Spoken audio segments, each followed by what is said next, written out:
বর্ষা প্রায় এসেই গেছে, আর এই বর্ষায় কাছে পিঠে একদিনের জন্য ঘুরতে যেতে চান? চলে যান বাঁকুড়ায় বর্দি পাহাড়। আজকে বর্দি পাহাড়ের হদিশ নিয়ে আমরা চলে এসেছি life in a travel bag চ্যানেলে।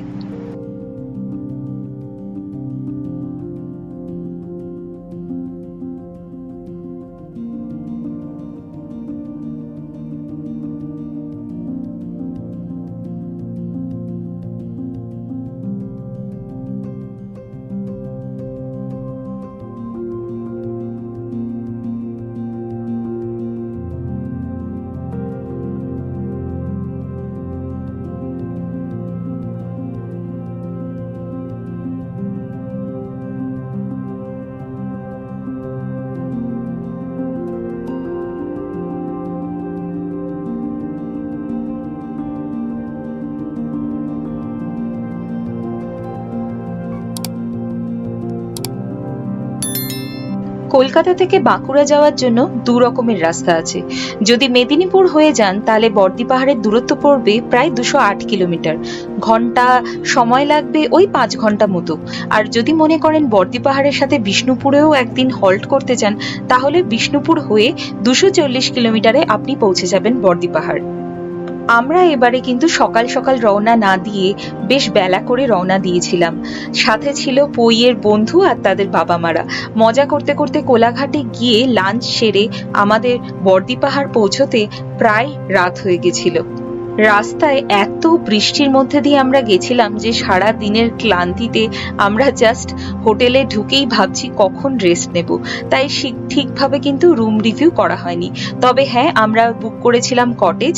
এইগুলো দেখতে পাচ্ছেন 4 বেডেড কটেজ, আর এছাড়াও ছিল ডাবল বেডেড কটেজ। কটেজের কিন্তু ব্যবস্থা খুবই ভালো ছিল। এই 4 বেড কটেজগুলোর ভাড়া পড়েছিল 3,500 টাকা, আর ডাবল বেড কটেজের ভাড়া ছিল 2,500 টাকা করে। হ্যালো এভরিওয়ান, আমি অনুশ্রী, আমি Abhirup, and welcome to our channel life in a travel bag. আপনারা হয়তো দেখেছেন যে আমরা কোথায় এসেছি। কালকে কিন্তু আমরা আসার সময় একদম ভিডিও করতে পারিনি, প্রচণ্ড বৃষ্টি ছিল, রাস্তা খুব খারাপ ছিল, খুব খারাপ মানে জাস্ট গাড্ডায় ভর্তি। আমরা তো টেম্পো ট্রাভেলারে এসেছি, প্রচণ্ড আস্তে আস্তে চালাতে হয়েছে, ওই জন্য অনেক টাইম লেগেছে আসতে, রাত্রির হয়ে গেছিলো আস্তে আস্তে। ও হ্যাঁ, আমাদের ক্যামেরার চার্জও শেষ হয়ে গেছিল। আর হ্যাঁ, খুব বাজে অবস্থা। কিন্তু জায়গাটা অত্যন্ত সুন্দর। বর্ষাকালে মানে একদম ঢেলে সাজিয়ে দিয়েছে প্রকৃতি, চারপাশ সবুজে সবুজ, ভীষণ সুন্দর জায়গা।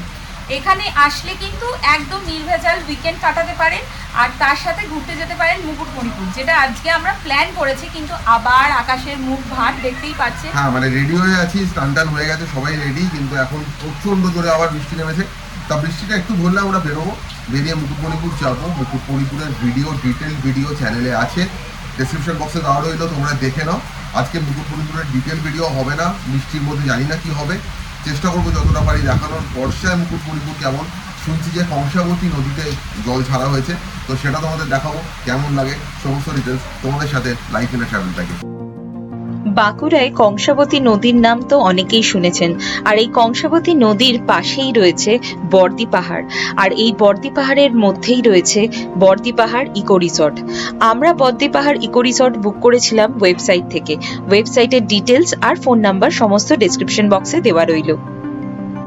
বর্দি পাহাড়ের এই রিসর্ট কিন্তু শুরু হয়েছে 2019 সাল থেকে, কিন্তু এখনো এখানে কিন্তু সেরকম ভাবে ভিড় উপচে পড়েনি।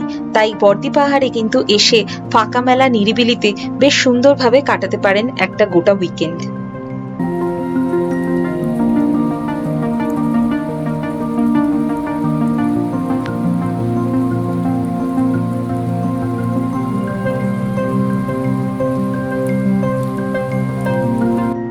দুই ধরনের থাকার ব্যবস্থা রয়েছে, রয়েছে কটেজ আর পুরনো বিল্ডিং। কটেজের উল্টো দিকেই রয়েছে কিন্তু একটা নদী, সেই নদী দিয়ে কিন্তু সমানে জল কুলকুল করে বয়ে চলেছে, আর কটেজে বসে কটেজের বারান্দা থেকে নদীর ভিউ দেখতে কিন্তু বেশ লাগে।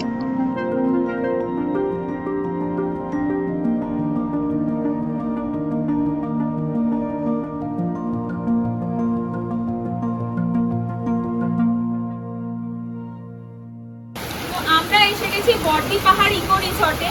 এখন তো ঝমঝমিয়ে বৃষ্টি পড়ছে। আমরা কিন্তু আছি এসি কটেজে। এখানে অনেকগুলো সুন্দর সুন্দর এসি কটেজ আছে, প্রত্যেকটা যথেষ্ট রিজনেবল প্রাইসে।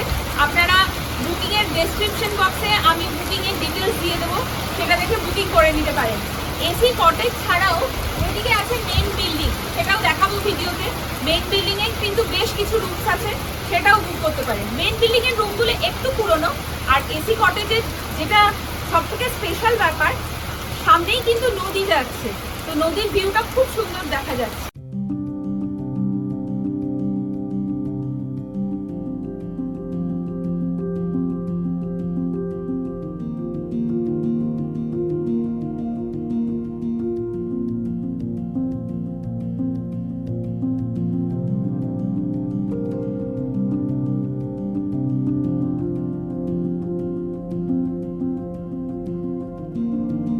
বর্দি পাহাড় ইকো রিসর্টের একটা জিনিস যেটা বলে দেওয়া ভালো, সেটা হচ্ছে বর্ষায় তো আসতেই পারেন, খুবই ভালো লাগবে, চারদিকটা পুরো একদম গ্রিনারি দিয়ে ভর্তি। কিন্তু একটা সমস্যা হচ্ছে বৃষ্টি পড়লে এখানে কিন্তু একটা কারেন্টের সমস্যা হয়, আর কারেন্ট চলে গেলে কিন্তু এসিটা ওরা চালাতে পারে না, তাই জন্য একটু গরমে কিন্তু রাতটা কাটাতে হয়েছে, যেটা কিনা একটা সমস্যা। শীতকালে আসলে এই সমস্যা ফেস করতেই হবে না। তো এই জিনিসটা মাথায় রেখে প্রিপেয়ার্ড হয়েই কিন্তু আসবেন। যেমন বর্ষায় সুন্দর ফুরফুরে হাওয়াও পাবেন, তেমন বেশি বৃষ্টি হলে, যেটা কিনা কালকে হয়েছে, এত মারাত্মক বৃষ্টি হয়েছে যার জন্য মানে জাস্ট কিছু দেখা যাচ্ছিল না। ভিডিও আমরা তোলার কোনো মানেই বুঝতে পারছিলাম না, কেন কি এক তো অন্ধকারের মধ্যে আমরা ঢুকেছি রাত্রিবেলা, আর পুরো ঝমঝমিয়ে বৃষ্টি। হ্যাঁ, অবশ্যই সকালবেলা যদি আপনারা পৌঁছতে পারেন তাহলে কিন্তু অবশ্যই কিছুটা এনজয় করতে পারবেন। আমাদের যেহেতু বাচ্চাদের স্কুলের পিটিএম ছিল, পিটিএম অ্যাটেন্ড করে আমাদেরকে তারপরে বেলা 12টা নাগাদ কলকাতা থেকে রওনা হতে হয়েছে, তাই জন্য আমাদের পৌঁছতে এখানে কিন্তু বেজে গেছে রাত 9টা।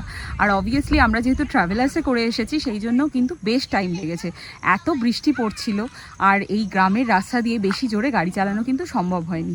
তো সেই জিনিসগুলো মাথায় রেখে আপনারা যদি আসেন তাহলে ডেফিনেটলি ভীষণ এনজয় করতে পারবে। ওই গরমের জিনিসটা একটু অ্যাডজাস্ট করতে হবে যদি বর্ষাকালে আসেন। ব্রেকফাস্ট সেরে আমরা বেরিয়ে পড়েছিলাম মুকুটমণিপুর ঘুরতে। বর্দি পাহাড় থেকে মুকুটমণিপুরের দূরত্ব প্রায় ওই 50-55 মিনিটের মতো।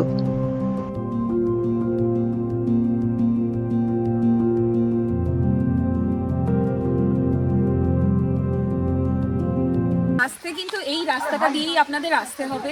দুদিকে ঘন জঙ্গল, আর মাঝখান থেকে এরকম সরু পিচের রাস্তা চলে গেছে। আমরা এখন রাস্তায় যেতে যেতে এখানটা একটু দাঁড়িয়েছি, ছবি তুলছি। ভীষণ সুন্দর, টুকটাক বৃষ্টি পড়ছে, দারুণ লাগছে, ভীষণ সুন্দর লাগছে।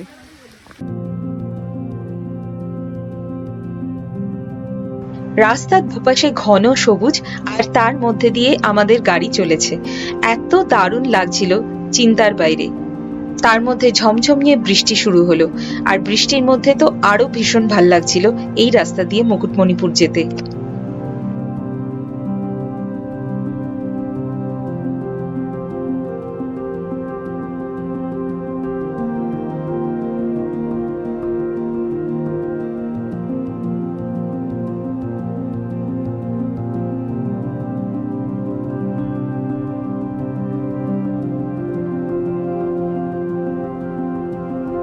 রাস্তায় যেতে যেতে পড়লো কাশ ফুলের বন, আর তাই সবাই নেমে এখন ভিডিও তুলতে, ফটো তুলতে ব্যস্ত হয়ে পড়েছে। দেখুন কি সুন্দর কাশ ফুল ভরে ভরে রয়েছে, আর শরৎকাল আসছে, এটাই তো সব থেকে বেশি মজা। গ্রামের দিকে আসলে ভর্তি কাশ ফুল। ভালো লাগে পুজোর সময়, পুজো আসছে মনে হয়। গ্রামের দিকে এলে বা একটু ফাঁকা জায়গায় গেলে চারপাশে কাশফুল থাকে। তবে আকাশটা মেঘলা, আকাশটা একদমই পুজোর আকাশের মতো নয়। দেখা যাক কিছুদিন বৃষ্টির পর হয়তো আবার রোদ্দুর উঠবে, শরতের আকাশটা পাওয়া যাবে, কাশফুল দেখা যাচ্ছে, মনটা পুজো পুজো করছে, দারুণ লাগছে। আর এই হলো মুকুটমণিপুরের ঢোকার রাস্তা। এই রাস্তা দিয়ে ডান দিকে চলে গেলেই সোজা পড়ে মুকুটমণিপুর।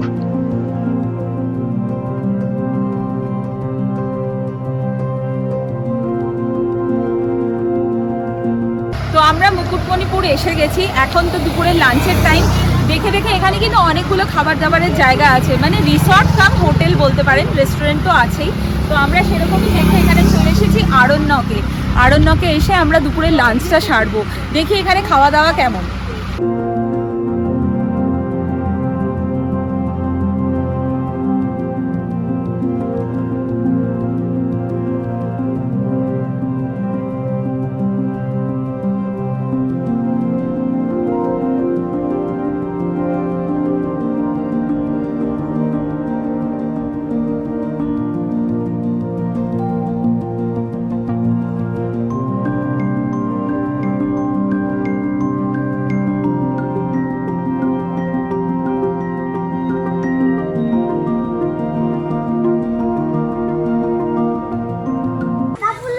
আরণ্যকে এসে আমরা লাঞ্চ তো করলাম, লাঞ্চটা সত্যি ভীষণ ভীষণ ভালো ছিল। ভাত, ডাল, বেগুনি, আলু পোস্ত, শুক্তো, শুক্তোর টেস্টটা এত সুন্দর ছিল যে কি বলবো।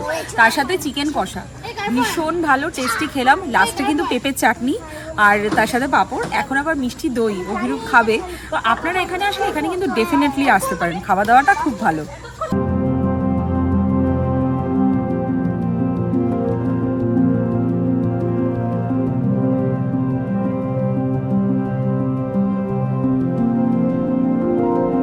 তো আমরা চলে এসেছি এখন মুকুটমণিপুরে ঠিক ঢোকার আগে বাঁ দিকে একটা লক গেট পড়ে। লক গেটের থেকে ভিউটা কিন্তু অসাধারণ।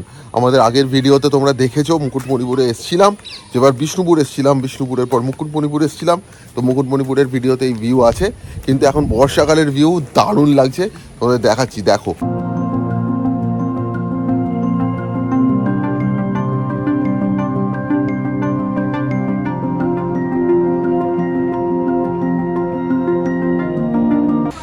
এখন আমরা এসে গেছি মুকুটমণিপুরের চিলড্রেন্স পার্ক। এখানে সুন্দর চিলড্রেন্স পার্ক। এই যে টিয়া পাখি কিন্তু ডাকছে, এখানে কিন্তু প্রচুর প্রচুর টিয়া পাখি।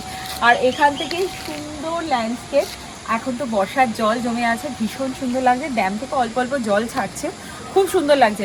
মুকুটমণিপুরে ঢুকলে কিন্তু এটা আপনাদের ফার্স্ট স্পট পড়বে দেখবার জন্য, বেশ সুন্দর। এখানে কিন্তু ঝাঁকে ঝাঁকে টিয়া পাখি আছে। মুকুটমণিপুরের মেইন অ্যাট্রাকশন কিন্তু এই বোট রাইড, আর আমাদের দারুণ দারুণ লেগেছিল। তো আমরা মুকুটমণিপুরে এসে গেছি, এখন আমরা বোটিং করব। বোটিংয়ে কিন্তু বেশ প্যাকেজ আছে। আর এখানে আমরা যে প্যাকেজটা সিলেক্ট করেছি তাতে ডিয়ার পার্ক, সোনার বাংলা পার্ক, মুকুটমণিপুরের একটা মন্দির সব ঘুরে নিয়ে আমাদের পুরো প্যাকেজটা। যাই হোক, বোটগুলো কিন্তু এবারে দেখলাম, আগের বার এসেছিলাম তখন ঢাকা ছিল না, এবারে যেহেতু বৃষ্টির ওয়েদার ওই জন্য পুরোটাও কভার করা আছে। আর 150 টাকা করে পার হেড, মিনিমাম কিন্তু 15 জন হতে হবে। লাইফ জ্যাকেট পরে নিয়েছি, এবার আমরা যাচ্ছি সোজা বোটের দিকে। কংসাবতী নদীর উপরে এই মুকুটমণিপুরের বোট রাইড কিন্তু ভীষণভাবে রেকমেন্ডেড।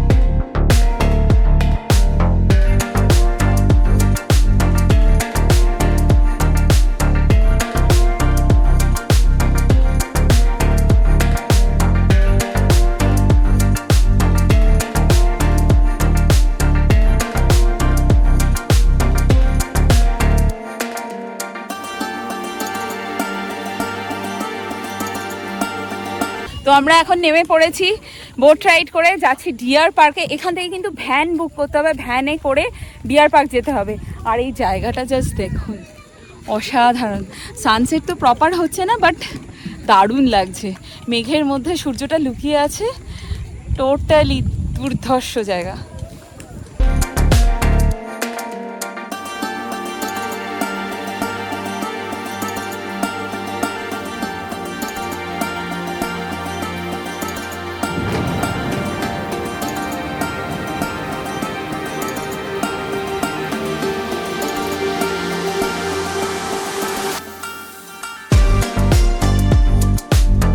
তো 340 টাকা পার ভ্যানে আমরা খরচ করলাম, টোটাল 680 টাকা খরচ করে আমরা এলাম। এসে নিয়ে এখন দেখছি কোনো হরিণ নেই, কিন্তু আমার মনে আছে আমরা যখন আগের বার এসেছিলাম পই ছোট ছিল, হরিণকে পাতা খাইয়েছিল, এখানে ঠিক ঠিক করছিল হরিণ। খুব সুন্দর মেমোরিজ আছে, আপনারা মুকুটমণিপুরের যে আমাদের ভিডিওটা আছে সেখানে দেখতে পাবেন। কিন্তু এখন জানি না কেন কোনো হরিণ নেই, মেবি বৃষ্টির জন্য বা কোনো কারণে হরিণ একটাও দেখা যাচ্ছে না।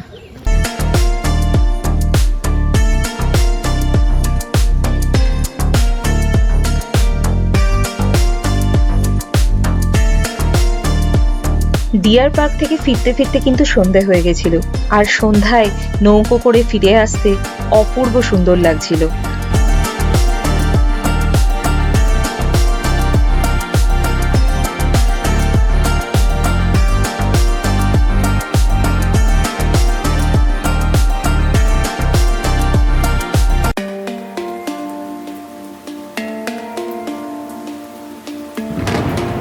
বর্দি পাহাড়ে দুদিনের জন্য বৃষ্টির মধ্যে কাটানো এই উইকেন্ড আমাদের কিন্তু ভীষণভাবে মনে থাকবে।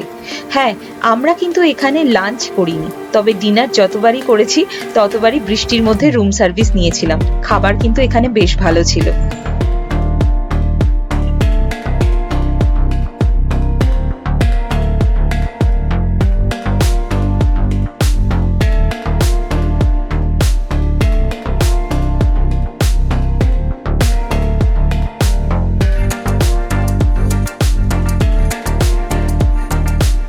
সো আপনারা দেখছিলেন আমাদের বর্দি পাহাড়ের ভিডিও। আমাদের ভিডিওটা ভালো লেগে থাকলে অবশ্যই লাইক করবেন, কমেন্ট করবেন অ্যান্ড শেয়ার করবেন। আর সাবস্ক্রাইব করতে ভুলো না। সাবস্ক্রাইব করার পর পাশের বেল আইকনটা হিট করে অল করে দাও, যাতে আমাদের আসন্ন সমস্ত ভিডিও নোটিফিকেশনস তোমরা পেয়ে যাও। Until next time, next destination, tata.